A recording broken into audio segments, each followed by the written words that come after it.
평소 아내에게 불만이 많던 한 남자가 있었는데요. 그냥 이분이 불치병에 걸려가지고 이제 죽게 되었습니다. 그래서 남편이 아내에게 말을 합니다. 여보, 내가 얼마 못 살 것 같아서 당신에게 이혼을 하겠소. 내가 죽은 다음에 당신은 부디 그 김 사장하고 재혼을 꼭 해주시기 바랍니다. 아내가 말합니다. 아니, 김 사장은 당신하고 원수지간인데 내가 어떻게 그 사람하고 재혼을 한단 말이오. 그랬더니 남편이 하는 말이, 맞아, 그 사람에게 원한을 갚는 방법은 그것밖에 없어. 자, 부부가 이 정도면 알아볼만 합니다. 오늘 어떻게 하면 좀 행복한 가정을 이룰 것인가. 행복한 가정을 이루기 위해서는 행복한 부부가 되어야 되는데, 오늘 행복한 부부에 대한 말씀을 나누기 전에 조금 그 에덴 동산에 관한 얘기를 잠깐 하고 말씀을 나누고 행복한 부부에 관한 말씀을 함께 나누도록 그렇게 하겠습니다. 창세기 2장을 보면 성경을 읽다가 가장 궁금해하는, 누구나 이 부분에 와서는 걸리는 그런 이슈 하나를 잠깐 좀 해결하고 그 다음을 좀 넘어가도록 그렇게 하겠습니다. 잘 아시는 대로 여러분들, 하필이면 하나님께서 왜 에덴 동산에 선악과 나무를 만드셔서 그걸 따먹고 그 이후로 이렇게 사람이 힘들게 삶을 살아가도록 하나님이 하셨는가, 그런 의문을 굉장히 많이 갖습니다. 전도를 하다 보면, 또 성경을 읽다 보면 그 부분에 막혀서 신앙이 더 이상 자라지 않는 그런 분들을 많이 보게 됩니다. 2장 7절 9절 말씀이죠. 주 하나님은 보기에 아름답고 먹기 좋은 열매를 맺는 온갖 나무를 땅에 자라게 하셨는데 동산 한가운데 생명 나무와 선과 악을 알게 하는 나무를 자라게 하셨다는 겁니다. 그 다음에 16절에 보니까 이 선악과 나무에 대한 주님의 명령이 나오는데, 하나님이 명령하셔서 사람에게 명령하셨습니다. 동산에 있는 모든 열매는 다 먹고 싶은 대로 먹어라. 그러나 선과 악을 알게 하는 나무의 열매만은 먹어서는 안 된다. 그리고 그거 먹으면 너는 죽을 것이다. 이렇게 얘기를 해주고 있습니다. 그래서 여기 바로 이 선과 악을 알게 하는 이 나무가 어떤 나무인가, 어떻게 생겼을까 궁금해하시는 분들이 많습니다. 어떤 분들은 이것이 아마 사과 종류였을 것이다 이렇게 생각을 해서 어떤 애니메이션이나 만화나 이런 게 보면은 사과랑 비슷하게 이렇게 또 그 표현을 하는 분들도 있습니다. 그러나 여기서 이 선악과가 정확하게 어떠한 열매인지는 그게 중요하지 않습니다. 그렇게 성경을 해석하면 되지 않습니다. 왜냐하면 선과 악을 알게 하는 이 능력은 그 과일 따먹었다, 그 과일 자체에서 나온 것이 아니라 더 중요한 거는 하나님의 명령에 초점을 맞춰야 됩니다. 하나님의 명령에. 자, 무슨 말입니까? 우리가 한 석 달에 한 번씩 우리가 성찬식을 하는데, 성찬식을 할 때에 특별한 하나님의 그 떡과 우리가 잔을 마시면서 특별한 은혜를 체험을 하는데, 그리스도의 살을 먹는 것과 같은, 그리스도의 피를 마시는 것과 같은 은혜를 체험하는데, 그것이 우리가 떡을 먹음으로 인해서, 우리가 그 잔을 마심으로 인해서 하나님의 특별한 은혜를 체험하는 것이 아닙니다. 성찬식을 하라고 하는 그 하나님의, 그 예수님의 명령에 순종했을 때에 그 떡과 잔을 매개체로 해서 우리에게 하나님의 은혜를 내려주시는 것이지, 그 떡과 잔에 어떤 특별한 힘이 있는 것은 아닙니다. 마찬가지로 여기서 선악과를 주시고 이것을 먹지 말아라, 이것은 선과 악을 알게 하는 나무다 이러셨을 때는 그 나무 자체의 그 열매에 힘이 있는 것이 아니라, 그렇게 말씀하신 그 하나님의 명령에 우리가 더 초점을 맞춰야 된다고 하는 겁니다. 자, 선악과 나무가 성경에 보니까 에덴 복판 한복판에 있다고 그랬고, 그랬으니까 아담과 하와가 맨날 지나가면서 그 나무를 보았을 겁니다. 볼 때마다 하나님이 뭐라고 그랬어요?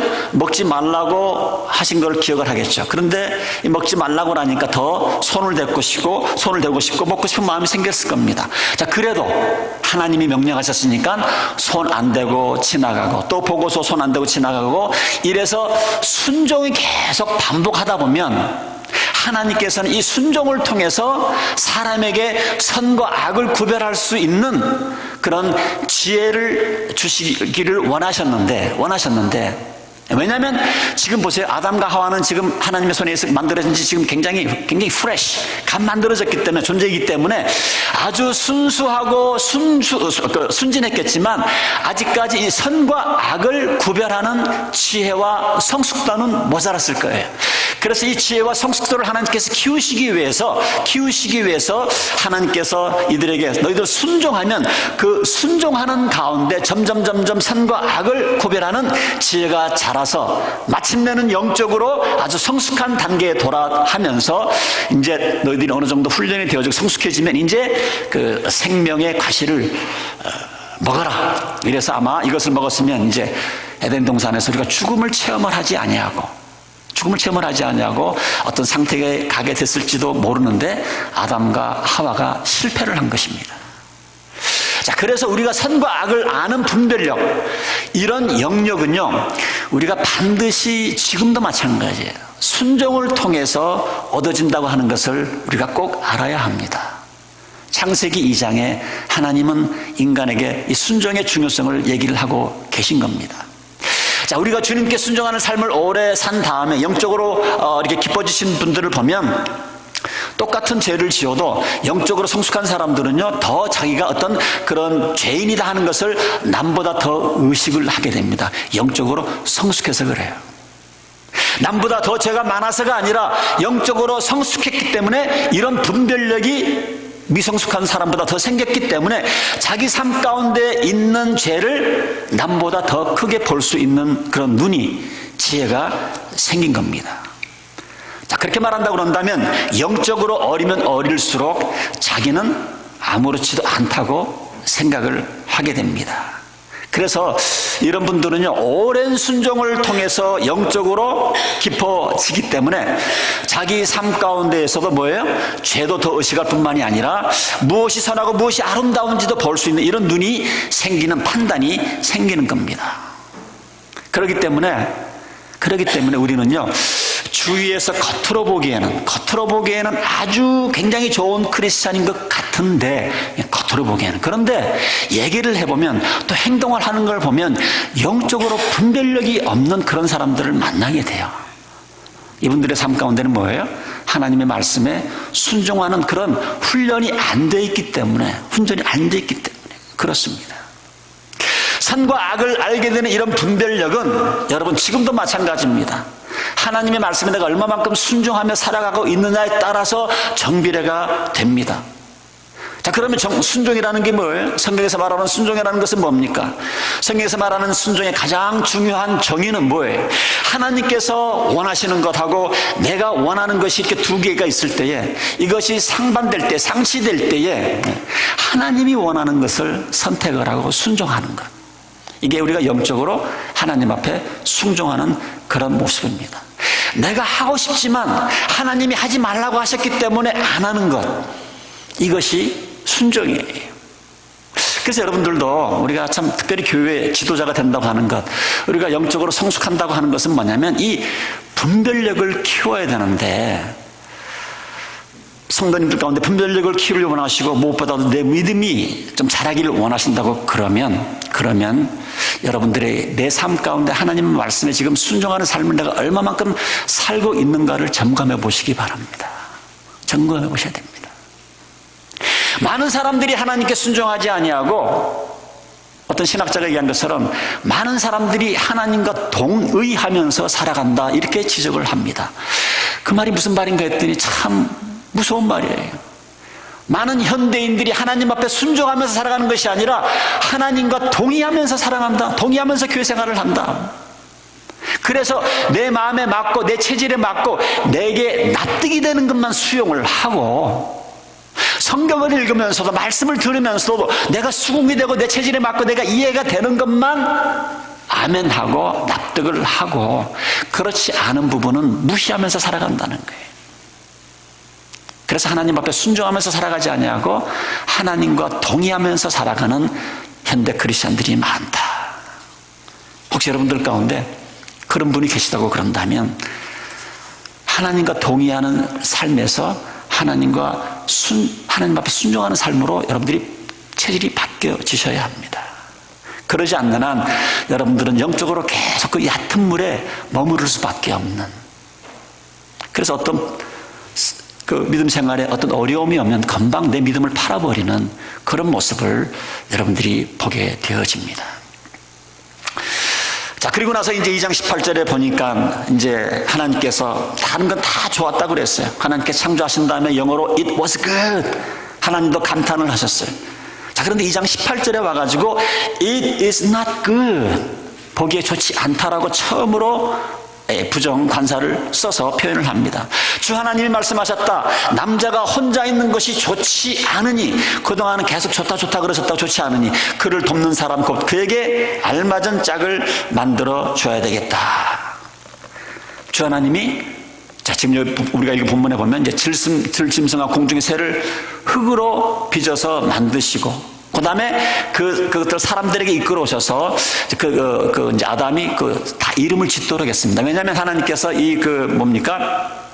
모든 새들과 짐승들의 이제 다스릴 수 있는 권한을 줘야 되는데, 또 아담이 또 짐승들을 알아야 되니까 잘 관찰을 한 다음에 이름을 붙이도록 좀 어떤 정신적인 노동을 하나님께서 이 아담에게 부여한 것을 보게 됩니다. 여러분들 생물 연구하시는 분들 보면, 곤충 연구하시는 분들을 보면 어떤 한 곤충을 잡아가지고 다 종류별로 이렇게 묶어서 이름을 붙이는 것처럼 지금 아담이 지금 창세기 2장에 보면 그런 작업을 하고 있었던 것입니다.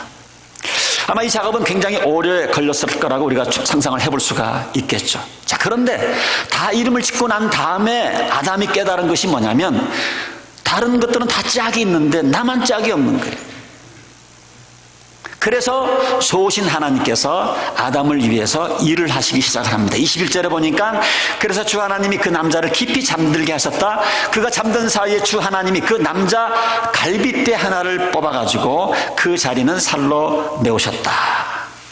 주 하나님이 남자에게 뽑아낸 갈빗대로 여자를 만드시고 그 여자를 남자에게로 데리고 오셨다. 그때 그 남자가 말하였다. 이제 나타났구나. 이 사람 뼈도 나의 뼈, bone of my bones, 이렇게 표현해주고 있고, 살도 나의 살, 남자에게서 왔으니 여자라고 부를 것이다. 자, 이렇게 해서 에덴 동산에서 남자와 여자가 만들어진 것을 우리가 함께 읽었습니다. 어떻게 보면 어떤 목사님이 우스갯소리를 하더라고요. 그래서 어떻게 보면 좀 질적으로 또는 보면 여자가 남자보다 낫대요. 남자는 흙으로 만들었고 여자는 뼈로 만들었기 때문에. 그래서 무슨 일이 생기면 남자는 별 볼 일 없고 여자는 뼈로 만들어가지고 이렇게 강하다는 거예요.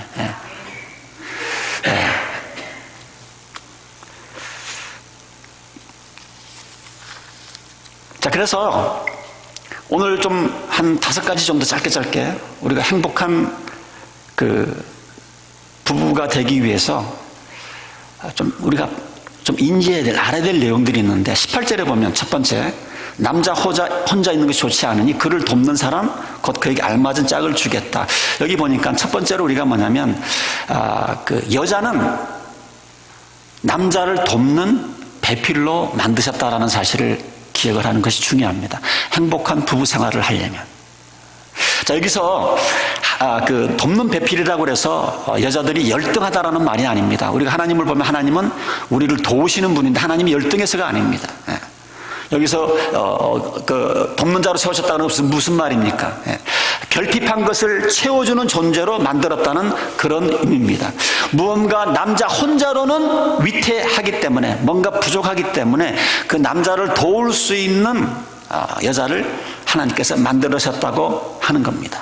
그러니까 결핍을 채워주기 위해서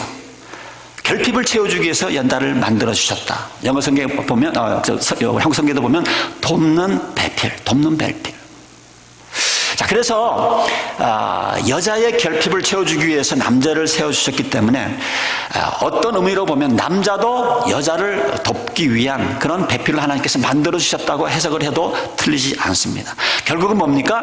서로의 결점을 보완해주고 약점을 커버해 주시기 위해서 남자와 여자를 만드셨다, 이렇게 결론을 지어도 그게 틀린 말은 아닙니다. 그래서 행복한 부부가 되려고 하면 이런 창세기 2장에 나온 하나님께 처음 남자와 여자를 만드셨을 때의 그 원리를 우리가 알아야 합니다. 그 원리를 알아야 돼요. 서로 약점을 보완해 주라고 하나님께서 부부자를 만드셨고, 여러분들 연애할 때 눈이 끌리는 사람은 나랑 성격이 반대인 사람과 눈이 맞게 되어 있습니다. 맞게 되어 있어요. 그래서 약점을 보완해주라고 하나님께서 이렇게 부부로 만들어주셨기 때문에 한쪽이 내성적인 사람이면요, 반드시 한쪽은요, 굉장히 외형적인 사람을 만나게 되었어요. 물론 가끔 가다가 이 내성적인 사람들이 만나가지고 방콕하는 사람이 있어요. 방에만 처박혀 있는 그런 분들이 없잖아, 있기는 있지만 주로 보면 한 사람이 내성적이면 한 사람은 외형적입니다. 그래서 좀 밖으로 나돌고 사람 만나는 거 좋아하고, 내성적인 사람은 좀 수다스러운 사람하고 짝을 지어주고요.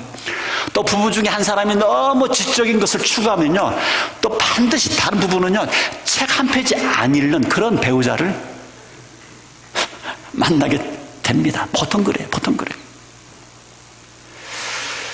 부부가 다 인심이 좋으면 한쪽으로 치우치잖아요. 부부가 다 인심이 좋으면 어디 뭐 제대로 저축이나 하겠어요? 그래서 둘 중에 한 사람은 반드시 구두쇠 배우자를 만나게 되어 있습니다. 서로의 약점을 보강해 주라고 하나님께서 그런 사람에게 눈이 끌리게 하시고 마음을 가게 하셔서 결혼해 주겠냐고 이렇게 하고, 그래서 결혼을 하고 그렇게 되어 있습니다. 그래서 여러분들 가운데 왜 내 남편은, 왜 내 아내는 이렇게 나하고 성격이 안 맞는가, 그렇게 생각은 하면 안 됩니다. 이거 성격이 이렇게 안 맞아서 내가 이 사람하고 이거 살겠나, 헤어져 버려, 이혼해 버려, 그런 생각이 드는 거 여러분들 잘못된 생각입니다. 하나님께서 내 약점을 보강하라고 짝지어 주셨는데 이 감삭거리를 하나님 앞에 문제거리로 끄집어내면 안 되는 거예요. 하나님께서 처음부터 아담과 하와, 처음부터 남자와 여자를 만드셨을 때는 서로 부족한 부분을 서로 도우라고 하나님께서 배우자를 허락해 주셨습니다. 하나님, 나하고 안 맞는다고 생각한 이 배우자, 이것이 사실은 나의 약점을 커버해 주기 위해서 짝지어 주신 축복이라는 것을 여러분들이 보셔야 그때부터 행복한 부부가 될 수가 있어요. 저도 우리 집사람이 요즘은 그런 얘기를 하더라고요. 한 10년 동안 너무 힘들었다고. 아마 여러분들도 많이 들으셨을 거예요. 너무 다르기 때문에 좀 나랑 비슷한 그런 아내로 만들려고 사실은 제가 조금 나이가 많다고 막 윽박지르기도 하고, 사모가 어디 막 목사한테 이러면서 제가 막 훈련을 좀 시키려고 그랬는데 그게 아니었어요. 지금은 지나고 보니까 저희 집사람이 저랑 다른 것이 얼마나 감사한지. 저희 부부는 하나에서 10까지, 하나에서 100까지 다 달라요. 다 달라요. 저는 국을 좋아하는데 집사람은 반찬을 좋아하고, 하여튼 그런 것부터 시작을 해서 너무너무 달랐는데 요즘은요, 그걸 깨닫고 나니까 너무너무 재밌어요. 아내의 일거수일투족이 너무너무 재밌어요. 어떻게 저런 생각을 하고, 어떻게 저런 행동을 하고, 너무너무 재밌어요. 두 번째로 우리가 행복한 부부 생활을 하려고 그러면요, 남자와 여자는 동등한 인격체다라는 사실을 여러분들이 아셔야 됩니다. 남자와 여자는 서로 돕도록 하나님께서 만드셨지만 또 동등한 인격체, 굉장히 중요한 얘기입니다. 특별히 우리 한국 문화권에서는, 동양 문화권에서는 이게 되지 않습니다. 어떤 분은 그런 얘기를 해요. 하나님께서 남자가 여자를 위해 군림하기를 원하셨다 그러면 갈빗대를 뽑아서 여자를 만들지 않냐고 발가락뼈를 뽑아서 여자를 만드셨을 것이다. 머리도 아니고 발가락도 아닌 것은 무슨 뜻입니까? 갈빗뼈 딱 중간이에요. 동등하다는 뜻이죠. 동등하다는 뜻. 여자의 의견도 중요하다는 얘기입니다. 여자의 인격체도 중요하다는 거예요. 어떤 나라에 가면 여자를 사람 취급하지 않습니다. 남자만 사람 취급합니다. 그러나 성경은 가르칩니다. 남자와 여자 동등하다. 여러분들도 뉴스를 통해서 아시겠지만 한국에 지금도 아직도 60세 넘어가면 아이들이 다 출가해버리면 늦게 황혼 이혼하시는 분들이 많습니다. 황혼 이혼하시는 분들. 무슨 할머니들이 무슨 망령이 들렸나 이렇게 얘기를 하지만 얘기를 들어보면 이해가 갑니다. 60평생, 70평생 결혼한 이후에 완전히 남자가, 할아버지가 자기를 종부리듯이 그러니까 앞으로 1년을 살아도, 아니 단 6개월을 살아도 사람답게 좀 살고 싶다는 거예요. 그래서 이혼한다는 거예요. 황혼 이혼을 한다는 거예요. 오늘 또 설교 잘못 들으시고 나도 황혼 이혼해야지 이러시는 분이 없기를 바랍니다. 하나님께서 우리를 만드셨을 때는 동등한 인격체로 만들으셨어요. 서로 인격을 존중해 주셔야 되고 서로의 의견을 존중해 주셔야 되고 서로 행복이 나의 행복만큼 어떤 의미에서는 나의 행복보다 더 중요하다고 이러고 사는 것이 하나님께서 남자와 여자를 만들어주신 창세기 2장에 나오는, 성경의 첫 책에 나오는, 창세기에 나오는 하나님의 그 부부를 만들어주신 원리입니다. 우리 동양적인 사고방식에서는 남자들 가운데 그런 사고방식이 말로 표현은 안 하지만 여자는 남자를 위해서 만들어졌다라고 생각하시는 분들이 의외로 많습니다. 그런 생각하시고 사셨던 분들은 하나님 옆에 회개하셔야 됩니다. 자, 행복한 부부가 되기 위해서는요, 세 번째는 그럼에도 불구하고 순서는 있습니다. 성경에는 또 순서에 관한 분명히 얘기를 해주고 있는데 우선순위를 따질 때는 동등한 인격체이지만 우선순위를 따질 때는 성경은 남자가 우선한다고 성경은 가르치고 있습니다. 창조할 때도 하나님께서 남자를, 흙으로 남자를 만드셨고 여자를 빚지 않으셨어요. 남자를 먼저 만드셨어요. 그 다음에 남자 갈빗대로 여자를 만드셨습니다. 성경에서는요, 여러분들 지금 성경 필독을 하시지만 성경에서는 그 순서가 굉장히 중요합니다. 남자를 우선한다는 거예요. 성경에서는 이 순서에 대해서 굉장히 중요한 무게를 다루고 있고 신약 성경 고린도전서 11장 8절에도 보면 바울이 그런 얘기를 합니다. 남자가 여자에게서 난 것이 아니라 여자가 남자에게서 났습니다. 창조의 순서, 우선순위에 관해서 말을 하고 있습니다. 자, 이 순서가 왜 중요하냐 그러냐면요, 하나님께서 이 가정이라는 공동체를 만들어 주셨는데 이 공동체의 최종 책임을 누가 져야 되느냐? 그 최종 책임을 남자에게 하나님께서 지어주셨어요. 그렇기 때문에 가정에서는 남자가 우선한다는 얘기입니다. 좀 군대로 얘기를 하면 좀 이해가 되려나? 여러분들 군대 사단 디비전이라고 하는데 그 사단이라고 하는 어떤 큰 그 부대 안에 가장 높은 사람은 누굽니까? 디비전 커맨더, 사단장입니다. 그런데 일개 병사 하나가 무슨 사고를 쳤습니다. 자, 그러면 누가 책임을 묻습니까? 소대장, 중대장도 책임을 묻겠지만 결국은 가장 높은 사단장 면책을 당하게 되어 있습니다. 왜냐하면 가장 서열이 높기 때문에. 서열이 높다라는 말은 무슨 말입니까?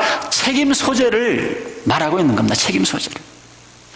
그래서 성경에서 남자의 우선을 강조하는 그 가장 근본적인 이유가 뭐냐면 가정에 대한 책임은 여자에게보다도 하나님께서 남자에게 물으신다는 거예요. 남자에게 물으신다는 겁니다. 자, 그래서 부부관계가 잘못됐다 그러면 누구 책임인지 아십니까? 남자 책임입니다. 하나님께서는 남자에게 책임을 물으신다고 그랬어요. 자녀가 잘못되면 누구 책임입니까? 엄마 책임도 있지만 우선순위는 아빠에 대한 책임입니다. 아버지 책임입니다. 그래서 유대인들에게는 이 아버지의 교육이 중요시하는 이유가 바로 여기에 있습니다. 하나님께서 이 책임을 남편에게 주셨고 아버지에게 주셨습니다. 그래서 아내들 보고 남편에게 순종하라고 하는 이유, 성경에서 아내들이여 남편에게 순종하십시오. 또 남편은 아내들을 사랑하라고 얘기를 한 그 이유가 무엇입니까? 왜냐하면 최종적으로 책임질 사람은 남편이기 때문에 그렇습니다. 교회에서도 목사에게 순종해야 되는 이유가 뭐냐면 이 교회에 대한 최종 책임은 담임 목사에게 있기 때문에 목사에게 순종을 하라고 하는 이유가 사도 바울이 서신서에 보면 기록을 해주고 있는 이유가 거기에 있습니다. 이 교회에 대한 우리 모든 성도님들에 대한 그 신앙의 책임은 저에게 있어요. 저는 하늘나라 가면 가정을 어떻게 인도했느냐에 대한 하나님께서 책임을 추궁하실 것이고요. 제가 목회한 것에 대한 그 교인들에 대한 영적인 책임을 하나님께서 저에게 추궁을 하십니다. 마찬가지로 남자들에게는 자녀들을 어떻게 키웠는지, 아내를 어떻게 돌보았는지, 가정을 어떻게 이끌었는지에 대한 책임을 하나님께서 우리 모든 남자들에게 천국 가면 하나님께서 물으실 겁니다. 그래서 아내들이여 남자들에게 순종하라는 이유가 거기에 있는 거예요. 그래서 여러분들 부부관계가 안 좋을 때 특별히 남자들은요, 여자들에게 손가락질하는 것은 비겁한 일입니다. 전적인 책임은 다 남자에게 있어요. 하나님께서 남자에게 책임을 지어주셨어요. 자녀가 잘못된 것, 어머니에게도 책임이 없는 것은 아니지만 성경에 보면 자녀들의 교육에 관한 책임도 하나님께서 남자들에게 물으신다고 성경은 기록을 해주고 있습니다. 오늘 말씀을 듣기 전에 난 훌륭한 남편, 훌륭한 아버지 노릇할 자신도 없고 때가 너무 늦었다 이러시는 분들이 계시면 아직도 늦지 않습니다. 지금이라도 회개하고 내가 올바른 아버지가 되기 위해서 아직도 기회가 있으니까 올바른 가정을 이끌어 나가기 위해서 올바르게 자녀를 키우시기 위해서 지금부터라도 회개하시고 노력하시면 되는 겁니다. 되는 거예요. 하나님, 저는 몰랐습니다. 잘 몰랐습니다. 이제부터 부부 생활은 남자인 제가 책임을 지겠습니다. 자녀에 관해서도 핑계대지 않겠습니다. 제가 지겠습니다. 회개에서부터 시작을 하면 하나님께서 다시 기회를 주십니다. 다시 기회를 주십니다. 그래서 여러분들, 배우자에 대해서, 자녀들에 대해서 기도하는 일 게으르게 하시면 안 됩니다. 좀 죄송한 얘기지만 저는 기도를 시작하면 첫 번째 기도가 제 아내를 위한 기도부터 시작을 합니다. 아내가 그만큼 중요하기 때문에, 자녀가 그만큼 중요하기 때문에.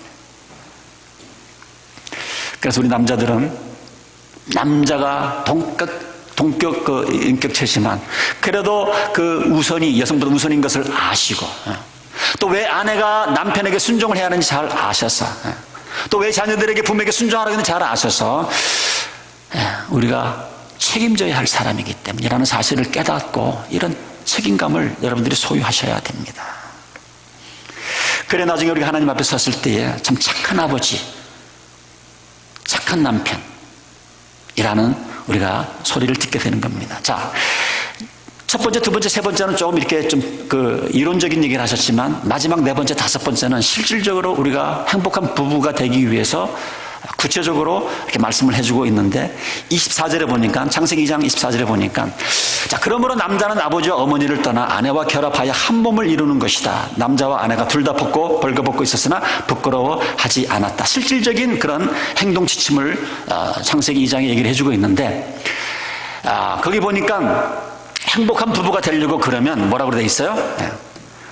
부모를 떠나서 배우자와 한 몸이 되라고 얘기를 해주고 있습니다. 여러분, 이거 굉장히 중요한 얘기입니다. 제가 결혼 주례를 하면 이 부분을 꼭 제가 강조해서 새신랑 새신분들에게 얘기를 합니다. 이제 결혼했다고 하는 것은 부모를 떠나서 이제는 배우자와 한 몸이 되는 거예요. 미국에 사는 그 한인들도 한국 못지않게 이혼을 많이 하는데 그 이유를 살펴보니까 70% 이상이 가족 때문이라고 합니다. 가족 때문에. 시어머니, 시아버지, 장인, 장모 때문에 부부간의 문제가 아니라, 물론 부부간의 성격적인 문제도 있지만 70% 이상이 가족 때문에, 가족의 문제라는 겁니다. 자, 이것이 왜 문제가 되는가 하면 하나님께서 분명히 말씀하셨어요. 부모를 떠나서 배우자와 한 몸이 되라고 그랬는데 이 원리를 쫓지 않는 겁니다. 부모를 떠나야 하는데, 그리고 부부가 한 몸이 돼야 되는데 이것을 쫓지 못해가지고 문제가 생기는 겁니다. 그래서 정말 그 좀 배우신 또는 아니면 좀 뼈대가 있는 집안에서는 딸 시집을 보내면 그러죠. 이제 출가 외은이라고, 이제 오지 말라고. 딸이 시집살이를 하다가 보따리 싸갖고 들어오면 보통 친정 아버지가 뭐라고 합니까? 다시 보따리 지워주면서 힘든 거 알지만 너 이제 그 집 식구야. 거기서 뼈를 묻어야 돼. 그리고 내쫓았습니다. 여러분, 이게 가혹한 것 같지만 이게 새로 시집 장가간 그 부부를 하나 되게 하는 그 부모의 지혜입니다. 지혜. 근데 요즘은 어때요? 딸이 보따리 싸갖고 들어오면 친정 부모가 냅다 사위욕을 하죠. 막 그냥 내가 어떻게 키운 딸인데 그냥 난리를 칩니다. 심지어는 부모들이 종용을 해서 이혼해 부추기는 경우도 많이 있습니다. 성경은 얘기하고 있습니다. 한 몸이 되라고, 한 몸이 되라고. 그러므로 남자는 아버지 어머니를 떠나서 아내와 결합하여 한 몸을 이루는 것이다. 그런데 아직도 일부 찌질이 남자들 결혼해놓고서도 부모들에게 의존하고 부모의 그늘 밑에서 벗어나지 못하는 그런 남자들이 있습니다. 부모를 떠나지 못해가지고 그러다 보니까 아내와 한 몸이 되지를 못해가지고 계속 문제를 만드는 겁니다. 우리는 부모를 공경하라고 하는 것이 10계명 5번째 계명입니다. 부모를 공경해야 되는데, 물론 결혼하기 전까지는 종속관계 속에서 부모를 공경을 해야 되지만, 그러나 결혼했다고 하는 것은 사실 이제 독립된 새로운 가정을 이루는 겁니다. 이제 우선순위는 내 배우자가 되어야 돼요. 내 배우자가. 특별히 장년의 자녀를 가지신 부모님들 섭섭하실지 모르지만, 성경에 의하면 하나님께서 원하시는 것은 뭐냐면, 결혼하고 나면 자녀가, 자기 아들은 자기 아내가 아들에게 가장 중요한 사람이 되어야 되는 거예요. 부모님이 아니라. 근데 어떤 부모님들은 막 이걸 못 받아들여가지고, 이놈의 새끼가 결혼하고 나더니 그냥 지 아내밖에 모른다고, 지 아내만 감싸고 돈다고 막 이러면서 분해가지고 막 이러시는데, 그러시면 안 돼요. 그러시면 안 돼요.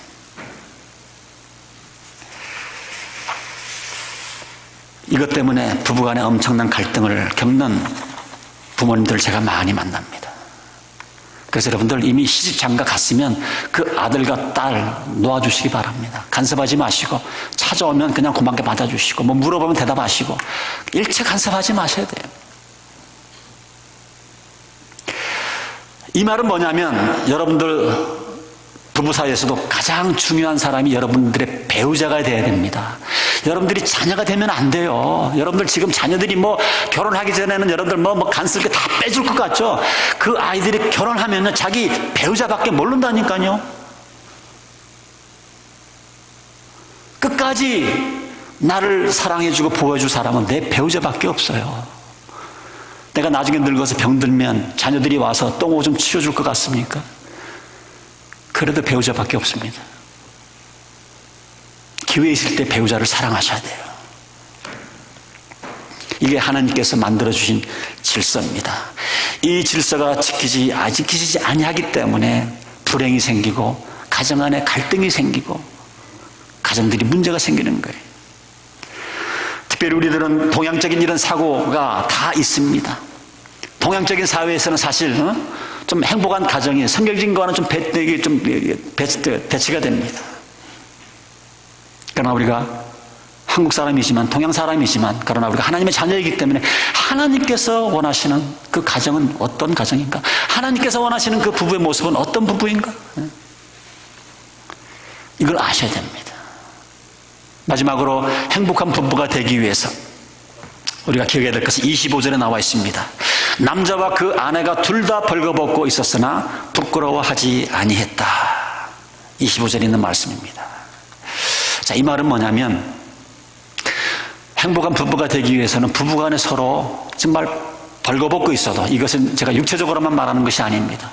영적으로도, 정신적으로도, 육체적으로도 우리가 벌거벗을 수 있는, 근데 요즘 보면 부부들이 그렇지 않은 부부들을 보게 됩니다. 오늘은 뭐 가정의 달이다, 또 가정에 대한 얘기를 하니까 자꾸 집안 얘기를 할 수밖에 없는데, 저는 저희 집사람에게 참 감사한 것 중에 하나가 제가 목사지만 때로 집에 가면 목사답지 않은 행동을 할 때가 있지 않겠어요? 그러면 한 번도 당신은 목사인데 이런 얘기 한 적이 없어요. 목사답지 않게 뭐 이런 얘기 한 적이 없습니다. 그냥 저를 한 남자로, 한 인간으로 가정에 가면 저를 그렇게 대해줬어요. 저는 이게 참 감사하게 생각하는 부분입니다. 저를 있는 모습 그렇게 받아주니까 제가 와이프 앞에서 안식을 누릴 수 있는 것, 마음대로 육체적으로, 정신적으로, 영적으로 버들 수 있도록 아내가 만들어준 것, 그렇게 저는 참 감사하게 생각을 합니다. 여러분, 하나님께서 원하시는 행복한 부부가 되려고 그러면 여러분 육체적으로, 정신적으로, 정신적으로, 영적으로 여러분들이 서로 발가벗을 수 있어야 돼요. 자, 이 말이 무슨 뜻이냐면, 여러분, 간단히 말씀드리면, 지금 현재 여러분들이 배우자를 있는 그대로 수용하고 받아들이느냐 하는 그 부분입니다. 내 배우자를 있는 그대로 수용하고 지금 사랑하고 있는가? 무엇인가 내 배우자에게 못마땅한 것이 있어서 자꾸도만 내 배우자를 내가 원하는 사람으로 만들어 보려고 어떤 의지나 계획이 있는 동안에는 여러분 꼭 기억하시길 바랍니다. 상대편 배우자는 계속 발가받지 못하고 여러분들과 벽을 쌓으면서 살아갈 수밖에 없어요. 나를 있는 모습 그대로 받아주지 못하는데 내가 어떻게 옷을 벗을 수가 있습니까? 그리고 내가 있는 그대로뿐만이 아니고 또 사람이기 때문에 실수나 잘못을 범할 때, 실수나 잘못을 범했을 때에 우리가 또 눈 감아줄 수 있어야 됩니다. 물론 계속적인 그런 실수와 반복을 통해서 내 배우자가 다칠 때에는 또 이렇게 좋은 시간을 선택해서 좋은 말로 또 이렇게 우리가 그것도 충고를 해줄 수가 있습니다. 그러나 웬만해서는 특별히 반복되는 거 아닌 것 같으면 그냥 넘어가 주는 것이 좋습니다. 아마 여러분들도 저 목회 스타일 아셨겠지만 저는 주위 사람들에게 한두 번 실수한 것 가지고 제가 그렇게 난리치지 않습니다. 저도 똑같은 실수를 하기 때문에 난리치지 않습니다. 그냥 대충 넘어가려고 그럽니다. 제가 그러지 않냐고 만약 교인들이나 제 식구들 가운데 한 사람이 잘못을 저지를 때마다 실수가 있을 때마다 일일이 지적하고 고쳐주려고 그러면 내 주위에 있는 사람들이 저에게 마음을 오픈하겠어요? 그 사람들이 긴장이 되어가지고 내 앞에서 오히려 더 가리지 않겠습니까? 그래서 여러분들 반복되는 실수와 잘못이라도 이제는 습관적인 거고 배우자 나이가 특별히 이제 40이 넘었으면 이제 포기하셔야 돼요. 내 배우자 나이가 40이 넘었는데도 그 40 넘은 배우자를 한번 고쳐보려고 이러쿵저러쿵 얘기하는 거는요 전혀 도움이 되질 않습니다. 되질 않아요. 40까지 안 고쳐지는데 우리 교회는 그런 분이 없지만 다른 교회 가보면 막 70, 80이 넘었는데도 막 서로 그냥 막 할머니 성격 고쳐주려고 그러고 할아버지 성격 고쳐주려고 막 이러시는 분들이 있는데 지혜롭지 못한 겁니다. 기도하는 가운데 자기가 알아서 바꾸면 감사한 거고 그렇지 못하면 그냥 있는 모습 그대로 받아주는 게 그 사람을 변화시킬 수 있는 가장 좋은 방법입니다. 오늘 설교를 마치면서 마지막 제가 이솝 우화 하나 하고 얘기 하나 드리고 말씀을 마치기를 원합니다. 여러분들도 몇 번 들어봤을 거예요. 어떤 사람이 외투를 입고 가는데 바람하고 햇빛하고 내기를 합니다. 저 사람이 저 외투 입고 가는데 저 외투를 누가 먼저 벗기는가. 그래서 바람이 먼저 시도를 합니다. 바람이 날아갈 정도로 세게 막 바람을 뚫어대는데 바람이 세게 불면 불수록 외투를 입은 사람은 계속 더 움츠리고 더 자기를 꽁꽁 감쌉니다. 외투를 못 벗겼어요. 그 다음 태양 차례입니다. 태양이 자기가 차례가 되니까 따뜻한 햇빛을 비추기 시작합니다. 점점 햇빛을 비추고 점점 더워지니까 이 사람이 자기 스스로 외투를 벗고 맙니다. 여기에서 칭찬이 바로 태양 같은 겁니다. 자꾸만 칭찬을 해주면 자기가 스스로 무장해제를 합니다. 우리 그냥 솔직히 삽시다 이렇게 말로 해도 소용이 없습니다. 이것이 바로 바람하고 태양의 다른 점입니다. 여러분들 계속 내 주위 사람들 지적질해주고 실수 발견해주고 이렇게 해서 사람 변하지 않습니다. 변함없는 이 햇볕, 변함없는 격려, 칭찬. 교회도 마찬가지. 교회에서도 저 사람 저거 고쳐야 되는데 이러면 자꾸 지적질해주면요 이제 그 사람 도망갑니다.